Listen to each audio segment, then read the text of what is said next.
I am Donika. And I am Myra, and this is the Black Women Healing Podcast. A space to discuss mental wellness. A space to dive into soul care and vulnerability.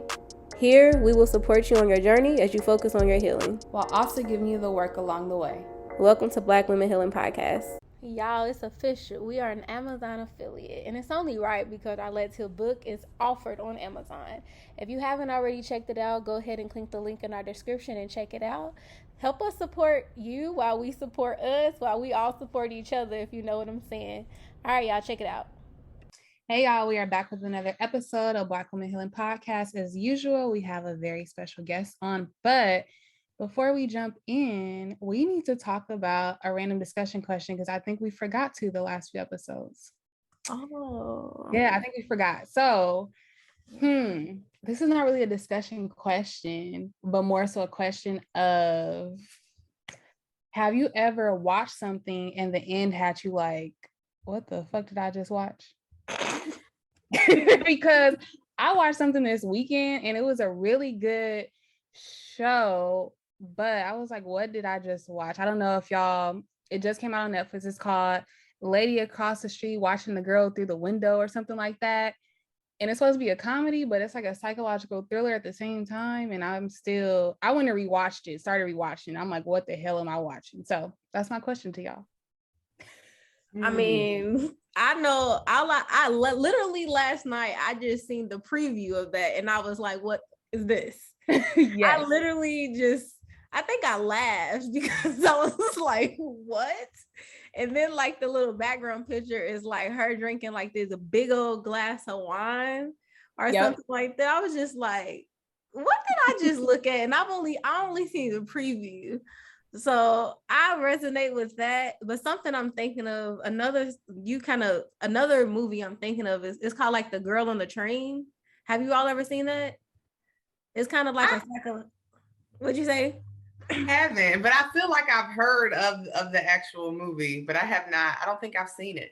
It's like a psychological thriller too. Instead of a series, it's a movie, and it's a white woman, and she's on the train or something, and she goes through like if she really murdered somebody or if she, I think, had an affair. I don't even remember, but it was one of those movies where at the end I had no idea what I was watching, and I kind of didn't care. I mean, it felt like it was a waste of my time.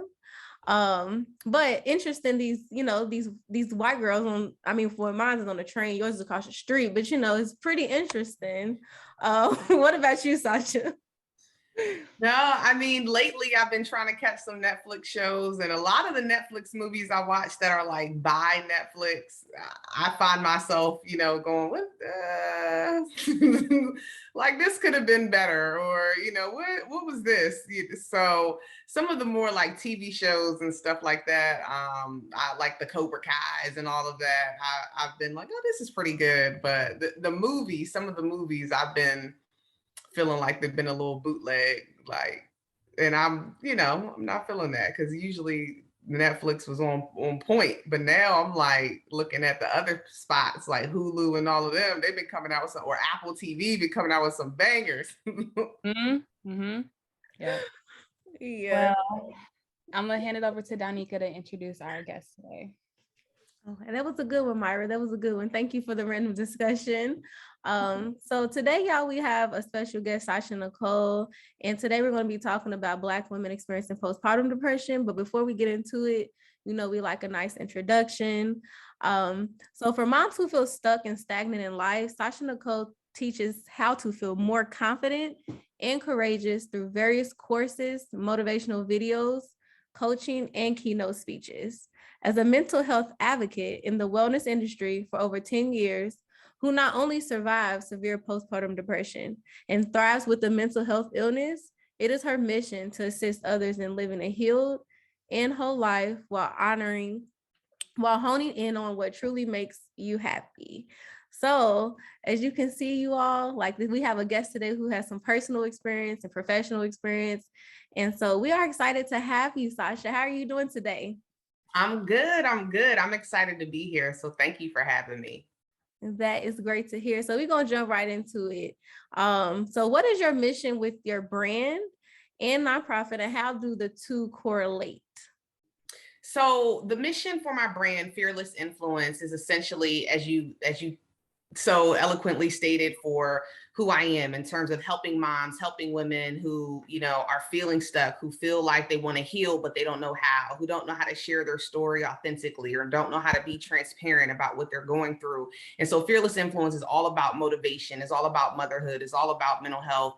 And then Postpartum Evolution, which is my nonprofit, which is essentially helping women of color who've experienced postpartum depression, is, again, we're talking about the healing, talking about helping other women, especially women of color, to really be mentally well.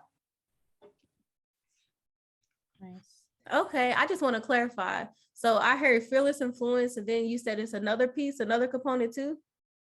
Right. So I have a personal brand called Fearless Influence, and that's like my personal brand in terms of myself and the things that I'm doing, a lot of the motivational stuff that I'll talk about, motherhood things, and then Postpartum Evolution, which is my actual 501c3 that's specifically dedicated to women of color who are experiencing postpartum depression.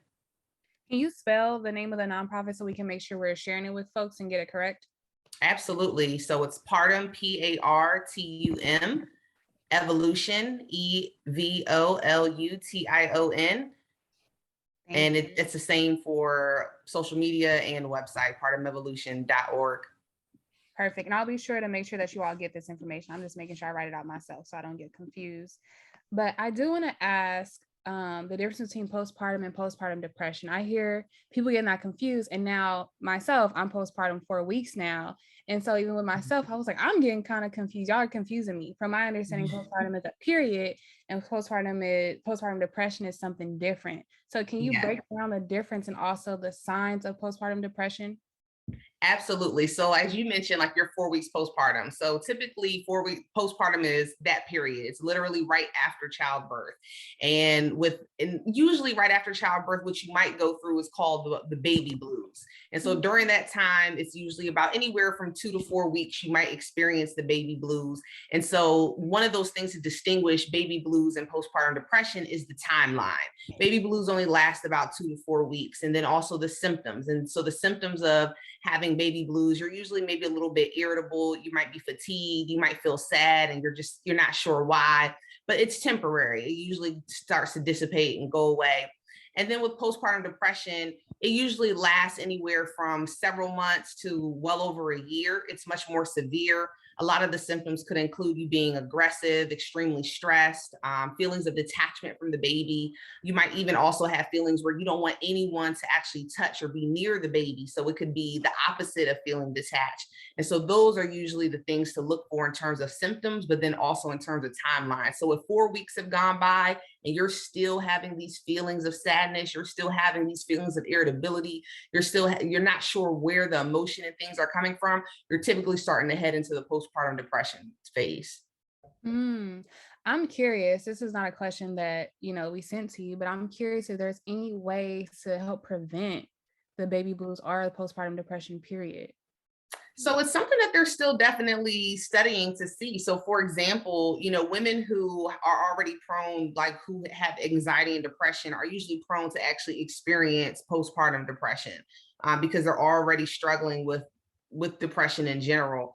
As far as just actually preventing it, period, I don't, that'd be interesting to kind of see if maybe there's something that can be done prior or literally right after that would prevent the onset of going through postpartum depression. Because for those women who go even further, you have postpartum psychosis. And so the psychosis part is usually those women who act out on the thoughts that they're having.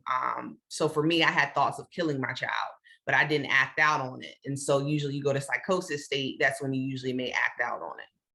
I only asked that the preventative part because I've been seeing a lot of like memes and stuff on Instagram and people talking about how, you see the doctor every week when you're pregnant, and then there's like this long 6-week gap where you don't see the doctor and then you see them that one time. And it's had me thinking too, like, why is there such a big gap there? And shouldn't we be trying to make sure that, there's some support during that time also? So that's why I asked that question, like, what can we be doing, as a person who is pregnant? What can I maybe do to help myself out, since there's this long period of when I see my doctor again for support? So just a thought. Yeah. Yeah, no, thank you so much, Sasha, for explaining that, like going into depth and then even explaining your personal experience, like to make this connection, because you do, like you hear about postpartum depression, you hear about anxiety, but psychosis most definitely does not get spoke about enough. Um, No. and so thank you for touching on that, and also like the differences of like I guess you can say the layers of it. It sounds like it's literally layers that kind of happen here. Right. Moms be going through a lot, parents, people are pregnant, geesh, like it's a lot. And so in thinking about this too, of like, because we've had like doulas and stuff on before. And Myra, and this is just kind of us discussing right now. Myra, you talk about like this support in that time to prepare for it. And do you all think that maybe if you do have like a doula or like a support person during that time, that it does maybe help, or maybe like that being like a preventative measure of like postpartum or even baby blues? Have y'all talked to people and like the differences that they have had that support during? I do want to mention, because you're making me think about, a lot of people don't talk about postpartum doulas. And I think it's important that we do talk about that, because that is someone who can come in and continue to help you afterward. If you keep the same person before, they do stuff to support you afterward, which I think is important to highlight. But Sasha, I know you're going to say something. No, you hit it right on the head. So like the postpartum doulas, I think for sure probably lower the chances of you going as long. So for me, I had postpartum depression for almost 2 years. I think that had I had a postpartum doula, I don't think I probably would have gone that long. I think having that support it's so pivotal, really, like to really have that. And a lot of times, a lot of women, especially women of color, like we don't have the support, whether it's in our family, whether it's in our spouse or partner or friends. For me, my friends thought I was crazy when I was saying the things that I was feeling about my child, and they felt like you just don't want to take care of responsibility, or maybe you're just tired, or they thought a lot of things, or you're not the only mom or single mom at the time.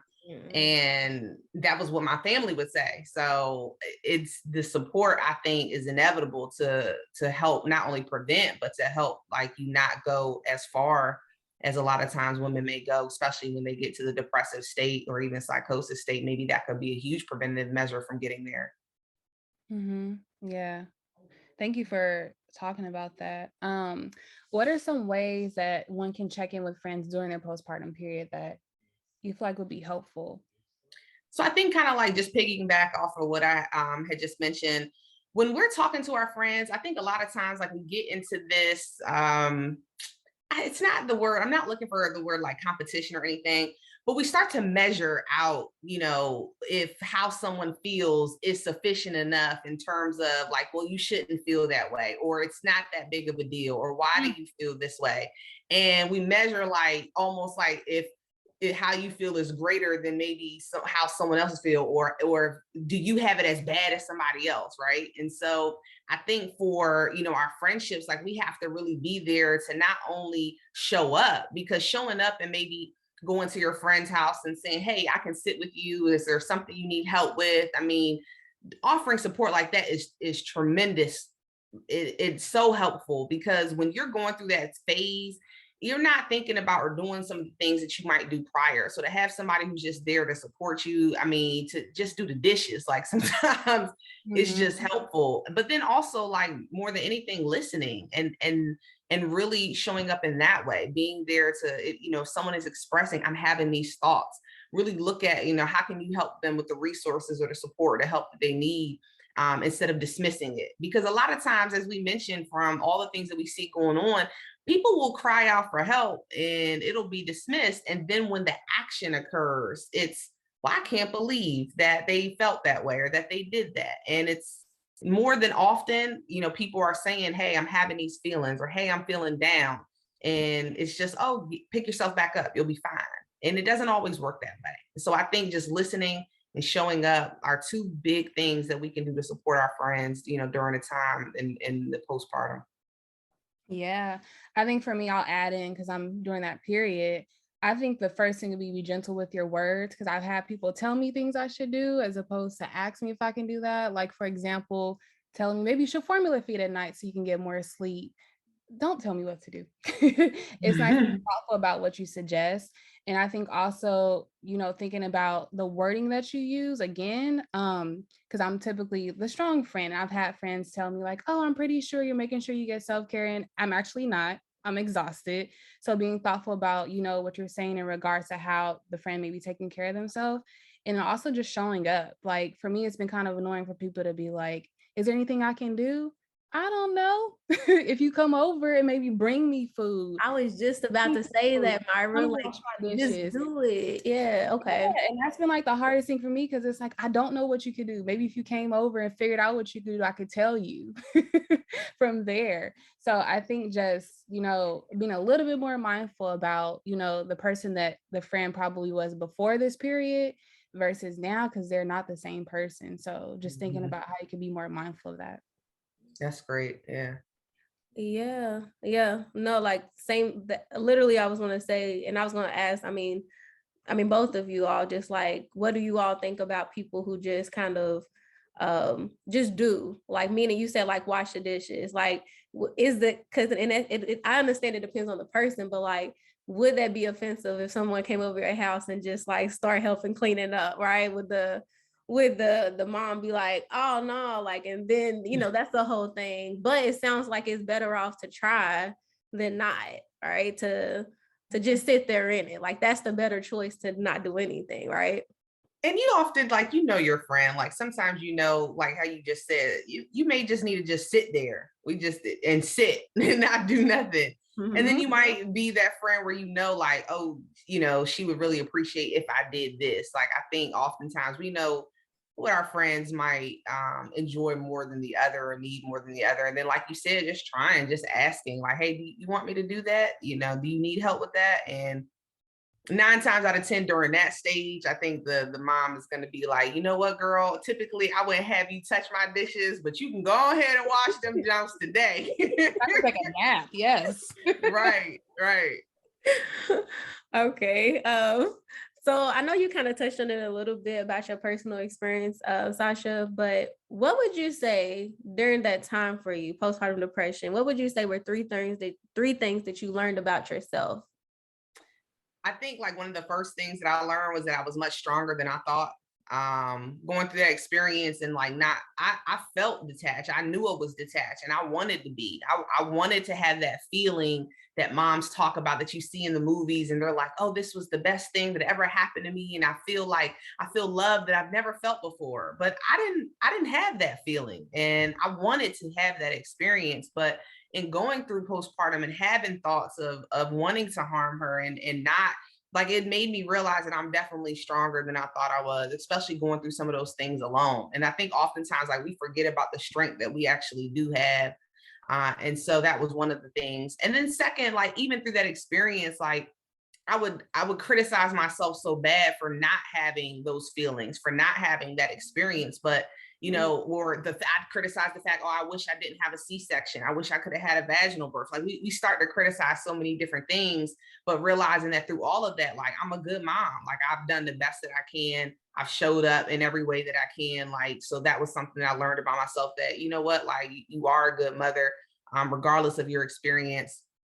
And I think, number three, I'd probably say there definitely was still a healing aspect. Having my daughter made me realize so many things about myself that I thought, maybe I had healed, that I thought that I had, like, for example, discipline, right? I grew up in a very strongly abusive, very violent household. And so for me, that my familiarity on how I would discipline would look very similar to how I was disciplined or some of the things that happened to me. And so, when that would happen and I would realize like that I'm acting out on things that I previously experienced, it definitely showed me a lot about myself and the things that I still needed to work on and heal.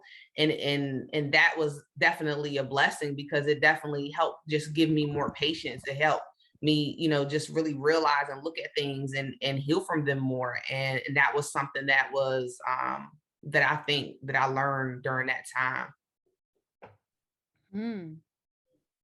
Yeah, That's a good reflection. It's making me think about, Danica, remember that episode where we were talking about positive discipline with Jameer?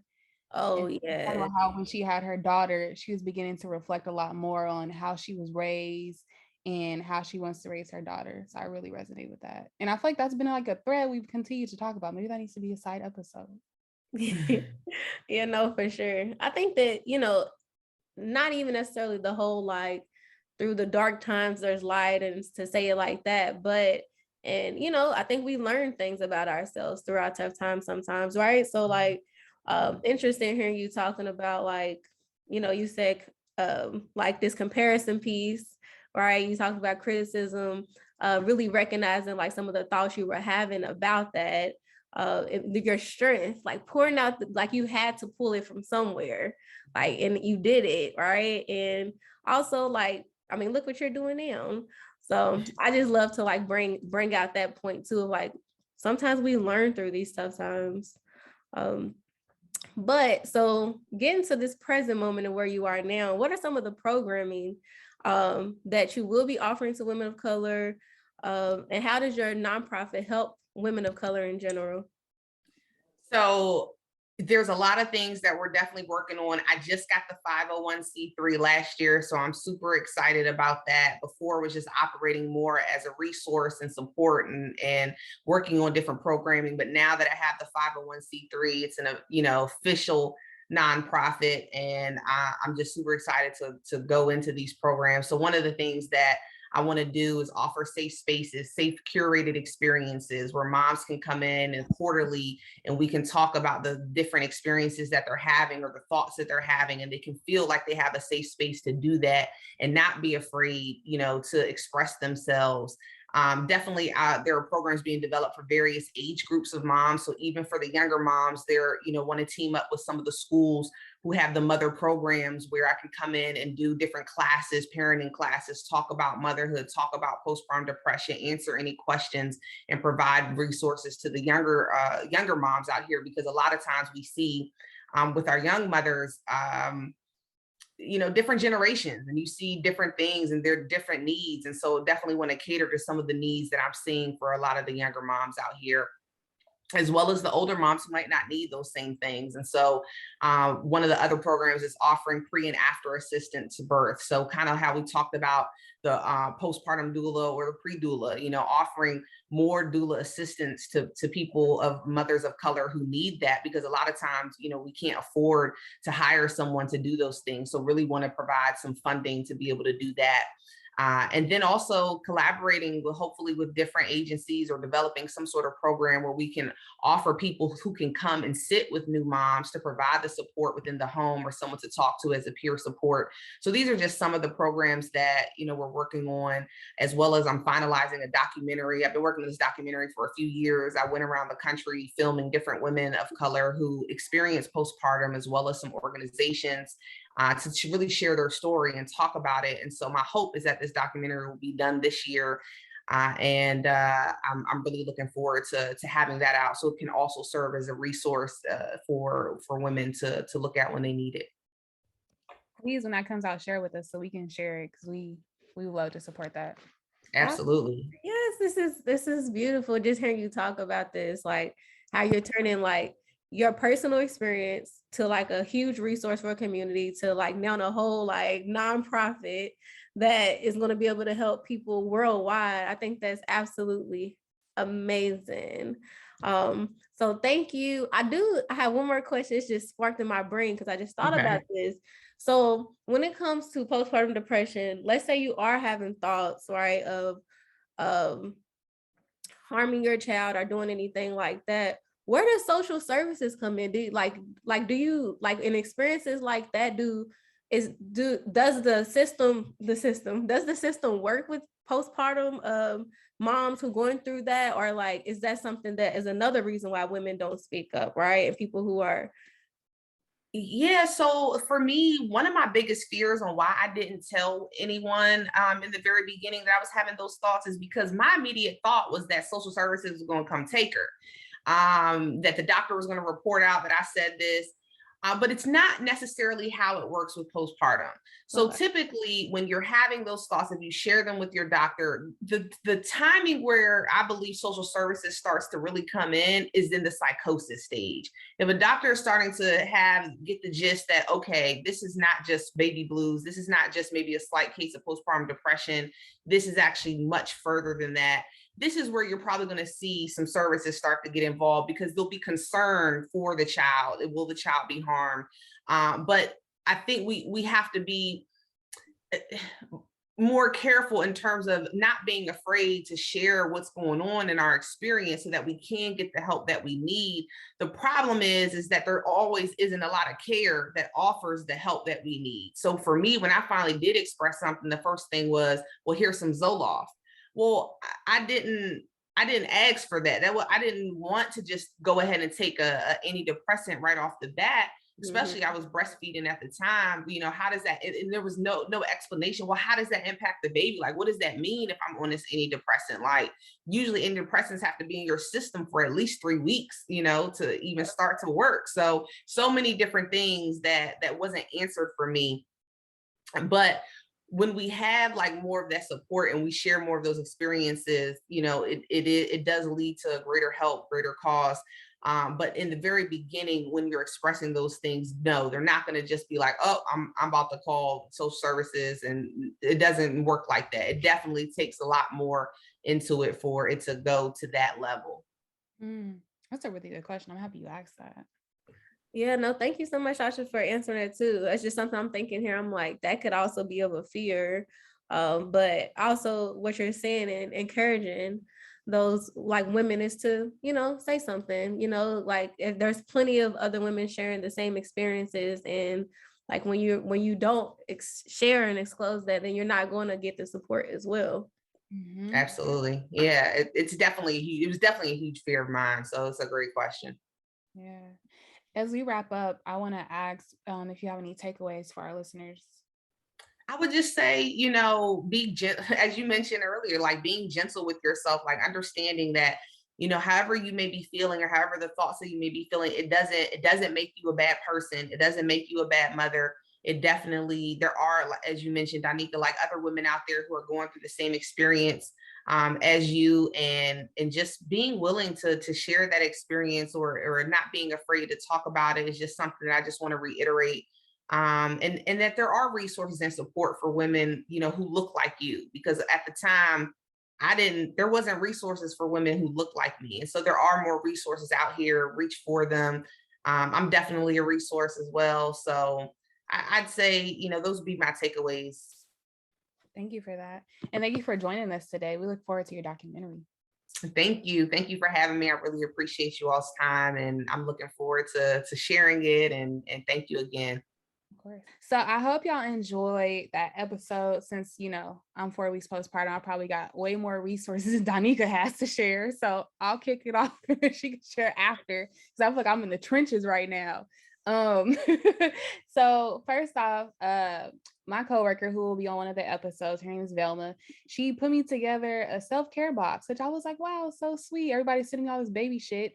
I mean, I love that stuff, but hers was for me, which I thought was really sweet. And you know, I've been getting a lot of baby books too sent to me, but she sent me one specifically for Black women, and that like made my day. And the book is called Oh Sis, You're Pregnant, and it's by Shanicia Boswell. We'll share it.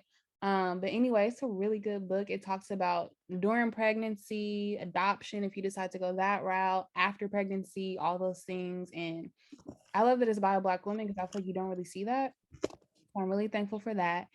During the episode, we talked a lot about doula support. So I wanted to share, there's a collective called For the Village, and they offer free doula support. And so check them out. They were originally based in San Diego, but now they've kind of gone to other places. And they've been a lot of grant money. So they've been keeping that going. Last thing I want to share is a Peanut app.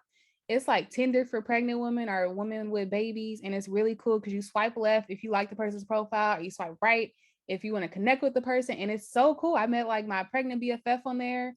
Our due dates were exactly a month apart, even though she still hasn't given birth. So that's really cool. What'd you say, Danica? No, I'm just saying that she still hasn't given birth. I feel like she's gonna give birth on the 4th, like I did. Like she was due January 27th, I was due December 27th, and I told her, I was like, "You're gonna give birth on Friday, watch." So that's really cool. They have different chat rooms on there. It's literally like Tinder / Facebook / like a meetup on an app, but for pregnant people or people who have babies. So I highly suggest to check that out. So that's all my resources.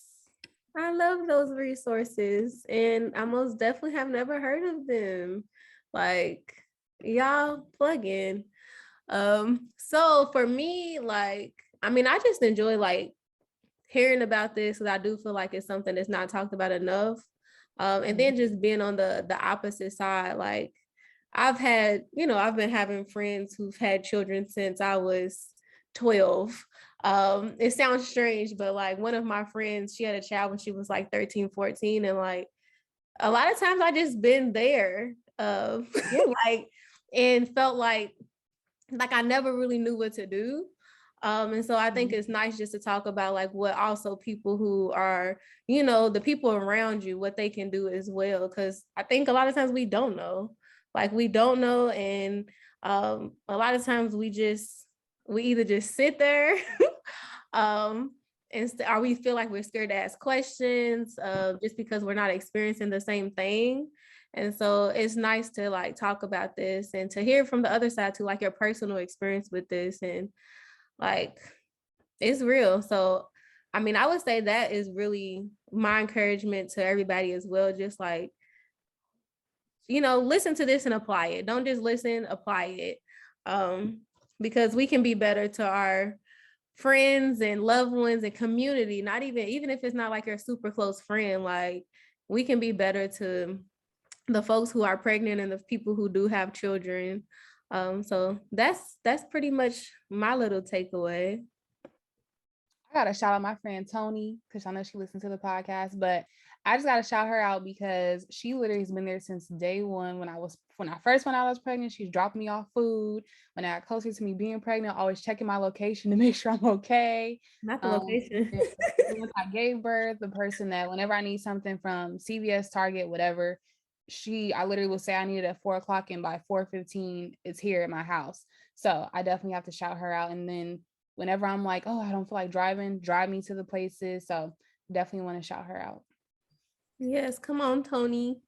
Thanks for being there for my friend. But other than that, y'all, we'll share resources for Sasha and the books and the app and all the things Myra said in the description. Continue to follow us, and we'll be back next Monday.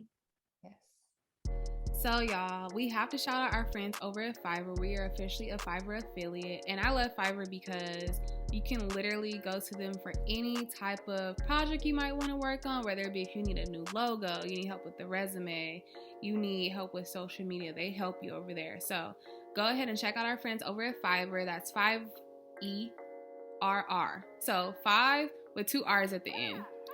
So go ahead and check them out with the link in our bio and tell them that we sent you.